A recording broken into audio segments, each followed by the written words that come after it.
Olá pessoal, tudo bem? Quem está falando aqui é Tancredo Lins, do canal de Educação de Minas Gerais. Nós tivemos agora no último dia 3 de março a posse da deputada estadual Beatriz Cerqueira como presidente da Comissão de Educação, Ciência e Tecnologia. Tivemos também na mesma sessão a escolha, ela como candidata a vice-presidente da Comissão de Educação, deputada recentemente eleita na Assembleia Legislativa, ela que era vereadora em Belo Horizonte, agora ocupando uma cadeira na ALMG, deputada estadual Macaé Evarista, que foi secretária de Estado de Educação no último governo de Fernando Pimentel. Nessa sessão, nós tivemos também a presença de um membro da Comissão de Educação, também reeleito, deputado Sandro, que fez colocações de temas que certamente serão discutidos nos próximos dias ou ao longo do ano, nesses 2 anos que serão presididos aí por essa dupla, né? A deputada Beatriz Cerqueira e também a Macaé Evaristo. Então eu vou fazer aqui para vocês um resumo das principais falas do deputado coronel Sandro e também da fala em seguida da deputada Macaé Evaristo, junto com a Beatriz Cerqueira, deputada Beatriz Cerqueira. Acho que vale a pena acompanhar esse vídeo até o final. Antes, é claro, eu vou pedir para que você que não adquiriu o link promocional, vou deixar disponível para você fazer parte da nossa turma na Hotmart, que já temos mais de 80 videoaulas preparadas para você que deseja ingressar na rede estadual de ensino através do concurso público, edital que deve sair agora no primeiro semestre, quem sabe prova no segundo. Acho que vale a pena acompanhar e fazer parte dessa nossa história, pessoal. Vamos acompanhar então esse vídeo com as falas da Beatriz Cerqueira, do coronel Sandro, da Macaé Evaristo. Acompanhe comigo na tela para você. Registram-se as candidaturas da deputada Beatriz Cerqueira para presidente e da deputada Macaé Evaristo para vice-presidente. Proclamo eleita para presidente da Comissão de Educação, Ciência e Tecnologia a deputada Beatriz Cerqueira. Encerra-se a votação.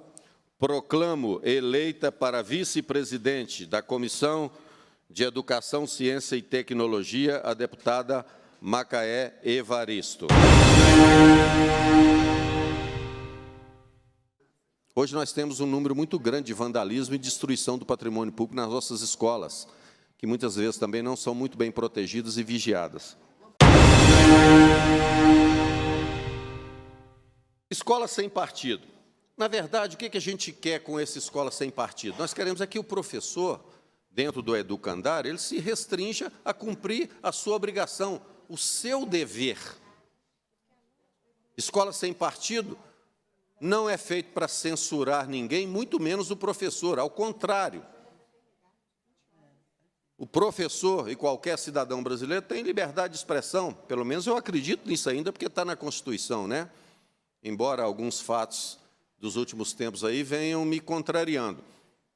Mas, dentro de sala de aula, a liberdade de expressão do professor, ela é limitada pelo dever dele que ele tem com os alunos e com a profissão que ele abraçou. Não pode o professor, e eu sou defensor de professores, como eu já disse, sou filho de uma professora, o professor não pode entrar dentro de sala de aula e politizar a sua sala de aula, seja para enaltecer ou reduzir ou falar sobre aspectos positivos ou negativos de quaisquer espectros políticos, de quaisquer candidatos. Nós não queremos isso lá, não. Nós queremos lá que o professor ensine os nossos alunos, porque informações e dados de avaliações que nós temos os estudantes brasileiros aí, principalmente de institutos internacionais, é uma lástima. Nossos alunos, grande maioria, tem dificuldade de fazer as operações simples de matemática, somar, diminuir, dividir, não conseguem ler, e não vou falar nem interpretar texto, eu estou falando de leitura mesmo, basicão. E se nós não cuidarmos para corrigir isso, que é um problema que já vem há muito tempo, eu sempre gosto de citar que esse problema vem há mais de 40 anos, que quando começaram a politizar as escolas, principalmente escolas públicas, eu fui aluno numa época em que não havia essa politização. Eu dou o meu testemunho. Então, o que a gente quer é o seguinte, que o professor não utilize da sua liberdade de cátedra para doutrinar crianças psicologicamente ainda indefesas em sala de aula. Trabalhei aqui em todas as comissões e em plenário para evitar que quaisquer aspectos referentes à ideologia de gênero fossem incorporados ao ordenamento jurídico do Estado de Minas Gerais. Mesmo porque, em legislações passadas e no Plano Estadual de Saúde, isso já havia sido debatido e derrotado. Mas nós sabemos que tem uma guerra ideológica em andamento e os nossos adversários não medem esforços para sempre estar ressuscitando essas pautas. E toda vez que vierem com ela, pode saber que eu vou estar aqui de peito aberto e armado, retoricamente, para fazer a defesa contra esse crime que querem praticar contra nossas crianças. Por que eu falo crime? Porque deve ser respeitado. Primeiro, a criança, na sua tenra idade, com a sua dificuldade de desenvolvimento, que ainda não tem a noção e nem o conhecimento e nem a maturidade para a absorção de determinados temas, nós não podemos empurrar isso goela abaixo às crianças. Temos que respeitá-las de acordo com a sua idade. Então, é respeito a valores morais, religiosos e de família. Pô, todo mundo aqui veio de uma família. A gente quer preservar na totalidade, ou pelo menos um mínimo de moral que se deva ter numa relação professor-aluno, porque isso faz parte do desenvolvimento da humanidade ao longo da história. Sexualização precoce das crianças. Se já não bastasse as informações que elas têm hoje através dos meios de comunicação criminosos, ela ainda tem que aguentar isso dentro de sala de aula. Nós não podemos permitir. Eu não tenho mais crianças e adolescentes em idade escolar, meus filhos já são adultos, mas eu fico aqui a me perguntar qual seria a minha reação se filhos meus nessa idade fossem submetidos a isso dentro de uma escola. Então, os pais têm que ajudar a proteger as crianças dentro de sala de aula. E a proteção significa o quê? Estar lá acompanhando, denunciando, protegendo os seus filhos e desfazendo o mal que, porventura, for feito contra elas dentro da sala de aula, desfazendo no seio da família, dentro de casa. A desconstrução biológica do sexo homem e mulher, com a substituição pelo gênero. E sabe o que é muito engraçado? Já há uma parte, um lado aí dos nossos adversários que defende que as crianças, e já tem até órgãos públicos também advogando, que crianças podem ser submetidas, por exemplo, a uma transição de gênero, a uma troca de sexo. Gente, a criança não tem maturidade para decidir sobre isso. E os pais não podem tomar essa decisão para a criança. E eu observo o paradoxo que há, que quando se trata do outro tema, criminalidade, aí esses mesmos adversários nossos que dizem que a criança pode fazer a transição de sexo, mas se ela matar uma pessoa, ela não pode ser julgada, não. Mas por que não pode ser condenada? Não, porque ela é uma criança, ela não tem maturidade para entender que ela fez errado, que matar uma pessoa é errado, que traficar drogas é errado. Ah, mas tem a maturidade para entender que pode fazer uma troca de sexo. Então, essas incoerências nos dão cada vez mais força para saber que nós estamos no caminho certo, para fazer a defesa das crianças, para fazer a defesa da educação. E, nesse ponto, eu sou intransigente. E, em linhas gerais, isso é um ataque frontal a todas as bases que consolidaram a nossa sociedade ao longo dos anos, sobre todos os aspectos que queira se entender. E peguem lá a Constituição brasileira, o que ela fala lá, o que é a família. É só ler. Agora, tem gente que só quer defender a Constituição brasileira quando a Constituição diz aquilo que ela acredita, que ela pensa. Quando a Constituição diz ao contrário, fala, não, essa Constituição tem que ser revista. Ora, 2 pesos e 2 medidas. É a danada da hipocrisia ideológica que me faz cada vez ter mais força, viu?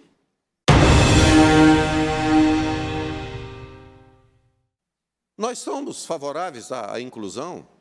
Ninguém é contra quem tem outra orientação diferente dos padrões sociais a que nós defendemos, não. Nós só não aceitamos a supremacia e inversão de valores. Valorizar uma minoria em detrimento de uma maioria. Isso é que a gente não aceita. E ainda querem, e a gente bate contra isso, nem tanto agora, porque isso era só distração, e tem uns ainda que não acreditaram, o dialeto de linguagem neutra. O dia que eu cumprimentar uma plateia antes do discurso e falar todes, eu peço que me algemem e me internem, por gentileza, viu? Eu defendi aqui a parceria público-privada e também a iniciativa privada no sistema educacional. Porque tudo aquilo que o Estado não deva fazer com exclusividade, como é o caso da segurança pública, como é o caso da prestação jurisdicional, eu acho que a iniciativa privada tem muito a contribuir, como já contribui. Então, nós não podemos, simplesmente por questões ideológicas, acharmos que o Estado deve ser o superpaizão protetor. Aliás, daqui a pouco também eu vou estar sendo acusado de ser misógino, né? Que eu estou chamando o Estado que é masculino, né? O Estado superpaizão, eu vou me obrigar a dizer que é o Estado mamãezona. Mas é o seguinte, o Estado não dá conta de atender a todas as necessidades do povo brasileiro, e o Estado de Minas Gerais não dá conta de atender a todas as necessidades do povo mineiro. Olha, gente, nós temos que promover uma união de tudo que é positivo entre o que o poder público pode oferecer, entre o que a iniciativa privada pode oferecer, porque os grandes exemplos de desenvolvimento no mundo atual estão nessa parceria que é feita nos países mais desenvolvidos do mundo. Agora, você quer saber onde é que tem miséria? Tem país capitalista que tem miséria. Você vai caçar lá na África, tem. Mas a grande maioria dos países miseráveis, que o povo não tem liberdade, que o povo é submetido à escravidão, pode estar no dedo aí, ó. Pode ser até repetitivo, mas eu vou repetir. Coreia do Norte, Cuba, Venezuela. Aliás, a Venezuela é vítima do maior crime humanitário dos últimos tempos, com um êxodo de 7 milhões de pessoas, muitas delas vindas e acolhidas no Brasil pelo governo Bolsonaro. E acolhemos os nossos irmãos venezuelanos com o coração aberto, porque todo aquele povo submetido à sanha assassina e genocida e escravocrata de um ditador, esse povo tem que ser protegido. Mas só que ele tem que conseguir sair lá da sua prisão na Venezuela, igual esses conseguiram. Então, acreditem, capitalismo é riqueza, é vida, socialismo é miséria, escravidão é morte. E para encerrar, eu quero dizer a vocês que nos últimos tempos, aliás, eu sempre disse isso aqui, o governo Romeu Zema é o melhor governo que esse Estado já teve em todos os tempos, desde que os paulistas foram expulsos daqui por nós mineiros em 1720, quando foi dividida a capitania de São Vicente.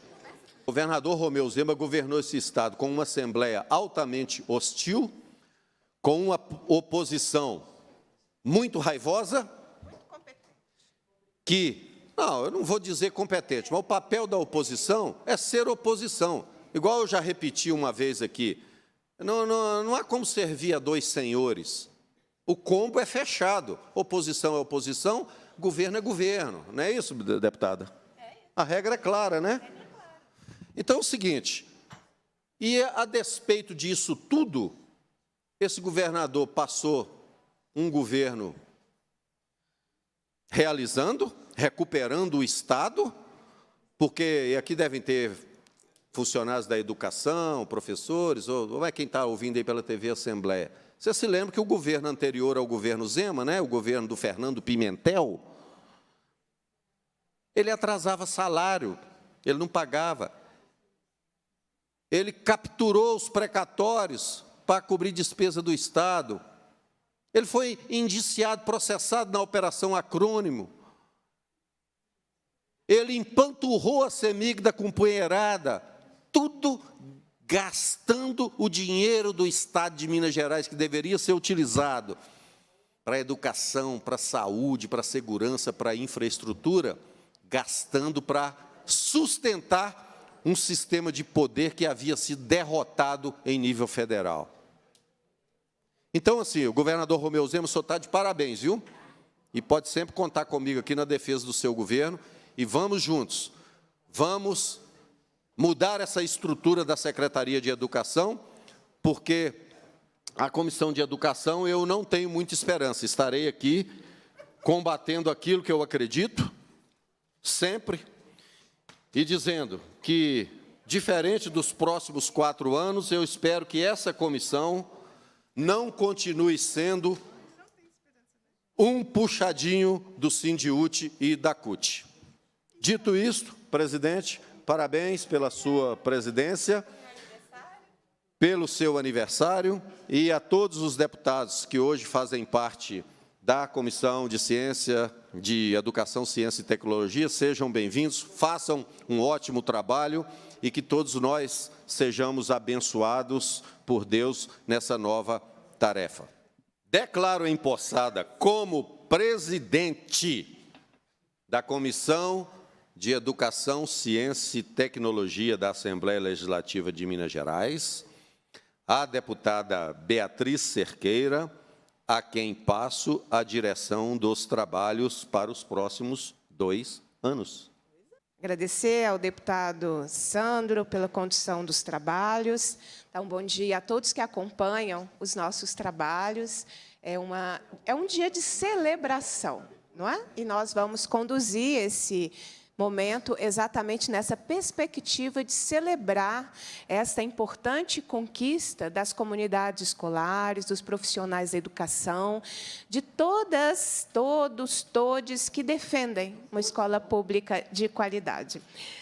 Antes de dar sequência, eu quero declarar empossada como vice-presidenta da Comissão de Educação, Ciência e Tecnologia, a deputada Macaé Evaristo. Agora estamos as 2 mulheres empossadas nesta comissão, a quem passo a palavra para as suas considerações. Temos aqui um gigantesco trabalho, né? Uma comissão que devolveu aí à sociedade muito trabalho, não é, Betão?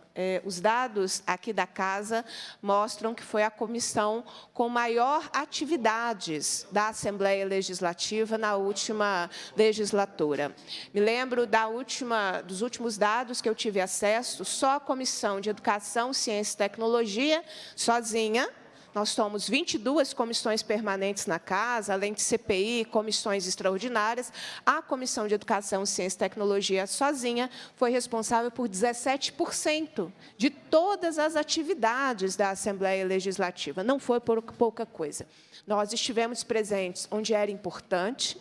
Nós fizemos as discussões daquilo que importava à população mineira, às comunidades escolares, aos profissionais da educação, trabalhando sempre com muito zelo, com muito respeito, mas sempre com muito compromisso com a pauta da educação pública aqui no nosso Estado. Mas trabalhamos também com a defesa da ciência.